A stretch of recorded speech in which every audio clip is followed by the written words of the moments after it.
Mashindano kushiriki tu wenyewe wanasema wewe ni mshindi. Kwa sababu mpaka umeshiriki maana yake watu wamekuconsider, wamekuzingatia sio. Kwa kama kuna wasanii wengi kina Davido au sio bana. Davido hajakuwepo hata kwenye nominations. So unaweza kuona kwamba wao walipiki kuona kwamba amedeserve kuwepo pale. Lakini kudeserve kuwepo pale maanishi ndio utashinda. Kushinda na kushindwa yote ni matokeo. Lakini what I believe mara nyingi ni bora ushindwe ili uongeze nguvu pia ya kufanya kazi au kuzidi kwenda mbali zaidi. Kwa sababu Diamond ukiangalia kwa facts zote ana deserve kushinda.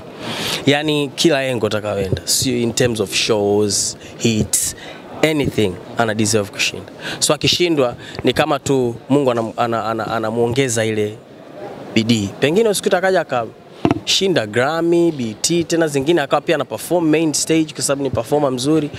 Umeona kama sasa hivi kwa studio anafanya kazi na wasanii tofauti. Wale ni mlo waona, lakini wapo ambao mimi nawajua ambao wananitumia bana, kuna kazi tumefanya, kuna kazi hii niko na huyu, so naona zile effort ambazo anazifanya na hicho ndo tunachokitaka. Kwa hiyo kushindwa it's normal. Tuzo ni kitu cha kawaida tu. Yani ukishinda tuzo, ukishindwa ni kitu cha kawaida tu. Fuatilia Bruno Mars ana tuzo ngapi za BET? Mwaka ulioenda mimi ndo Bruno Mars anapata tuzo yake ya kwanza ya BET. So you can tell kwamba tuzo zipo tu. Haidefine kwamba wewe umeshinda tuzo ndo bora sana au uwezi sana ukishindwa.